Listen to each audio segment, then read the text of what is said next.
सुस्वागतम प्यारे विद्यार्थी। शिक्षा संयोग कार्यक्रम के अंतर्गत होने वाले इस शिक्षण कार्यक्रम में आप सभी लोगों का स्वागत है। मैं संजीव कुमार दलाई नित्यानंद सरकारी उच्च विद्यालय में ठेका संबंधी शिक्षक के रूप में कार्यरत हूँ। आज मैं आप लोगों के सामने 9वीं कक्षा की हिंदी किताब से एक कविता प्रस्तुत करने जा रहा हूँ।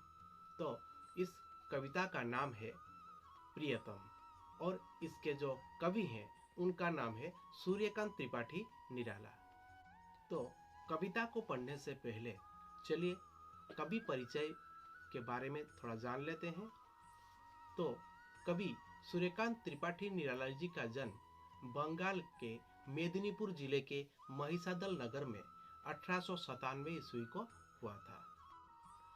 उनकी पढ़ाई लिखाई वहीं हुई और उनका जीवन अभावों और विपत्तियों से पीड़ित रहा, लेकिन उन्होंने किसी विपत्तियों के सामने झुकना नहीं सीखा। हमेशा संघर्ष करते रहे, जिंदगी भर गरीबी में दिन काटे, लेकिन वे बड़े दानी थे और स्वाभिमानी भी थे। वे संगीत के बड़े जानकार भी थे और वे छायावाद युग के कवि थे। उन्होंने मुक्त छंद में कविता लिखना आरंभ किया। प्राकृतिक दृश्यों, मानवीय भावों और संस्कृत को अपने काव्यों का विषय बनाया। अन्याय, अत्याचार और संकीर्णता के प्रति वे सदा विद्रोही बने रहे। परंपरा से हटकर उन्होंने नूतनता को अपनाया। दीन, दुखी, पीड़ित जनता के प्रति उन्होंने गहरी सहानुभूति प्रकट की। उनकी कविता में जीवन संग्राम में लड़ने की प्रेरणा निहित है। तो ये था कवि परिचय। तो चलिए उनके द्वारा रचित कुछ रचनाओं के बारे में जान लेते हैं।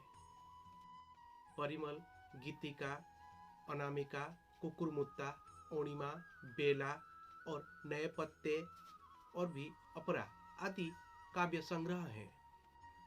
उनकी उपन्यासों में अलका, प्रभावती, निरुपमा आदि पाए जाते हैं। चतुरी चमार, शुक्ल की बीबी उनकी कहानी संग्रह है और निबंध संग्रह में प्रबंध प्रतिमा। तो ये थे सूर्यकांत त्रिपाठी निराला जी के द्वारा रचित कुछ रचनाएं। तो अब चलिए पढ़ते हैं कविता प्रियतम। तो इस कविता में कुछ कठिन शब्द भी हैं। चलिए इन कठिन शब्दों को जान लेते हैं।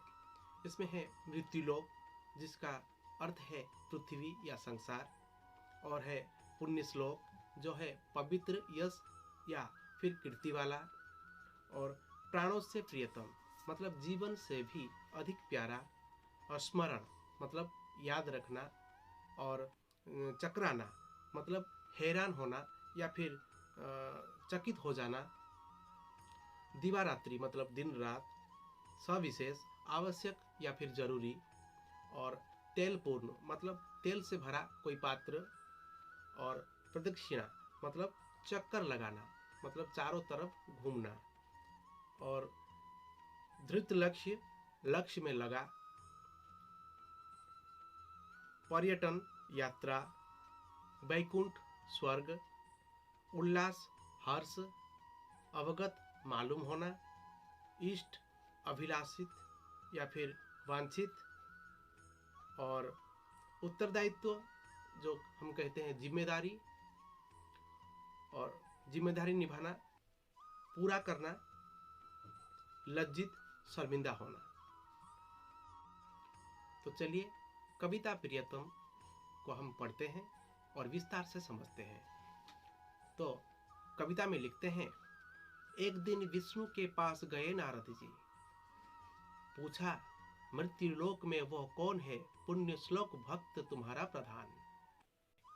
नारद जी विष्णु जी से पूछते हैं कि हे नारायण, मृत्युलोक में कौन है, पुण्य श्लोक भक्त तुम्हारा प्रधान। मृत्युलोक एमिति किए आपणकर भक्त अच्छी जे यश कीर्ति वाला भक्त जी के आपण को प्रधान भक्त। विष्णु ने कहा, एक सज्जन किसान है, प्राणों से प्रियतम। विष्णु नारद को उत्तर देले। विष्णु ने कहा, विष्णु कहले जे जड़े सज्जन किसान बा सज्जन कृषक जड़े अच्छी जी कि मोर प्राणठो भी अधिक प्रिय। नारद ने कहा, मैं उसकी परीक्षा लूंगा। नारद कहले, ठीक अच्छे नारायण, मु तार परीक्षा नेबा पई चाहूची। हसे सुनकर विष्णु यह कहा कि ले सकते हो।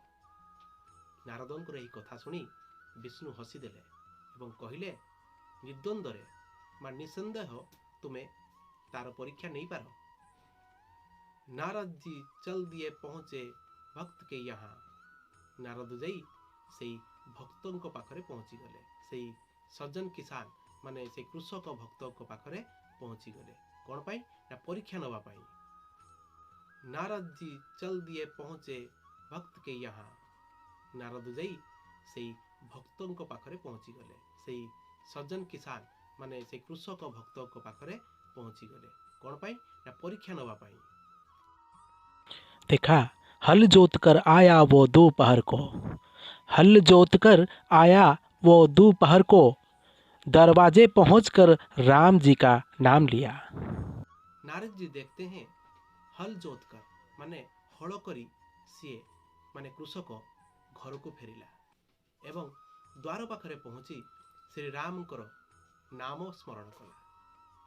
वो किसान फिर क्या करता है, स्नान भोजन करके फिर चला गया काम पर। माने से किसान बा कृषक पुणी स्नान भोजन कर सारी से पुणी काम को बाहरी गला। शाम को आया दरवाजे पर फिर नाम लिया। माने संध्या समय पुणी घर को फेरी द्वार पाखरे पुणी श्री राम को नाम स्मरण कला। प्रातः काल चलते समय एक बार फिर उसने मधुर नाम स्मरण किया। प्रातः काल मतलब सुबह के समय, सकाल समय पुणी काम को बाहर समय से पुणी थरे श्री राम जी नाम स्मरण कला। बस केवल 3 बार नारद चकरा गए। माने केवल 3 थर दिन सारारे केवल से कृषक जनक 3 थर भगवान श्री राम को नाम स्मरण करथिला। यह देखी नारद चकित हो गले। तो प्यारे विद्यार्थी, प्रियतम कविता को हम यहीं छोड़ते हैं। आगे का हम अगले क्लास में पढ़ेंगे। तब तक के लिए हमें इजाजत दीजिए। धन्यवाद।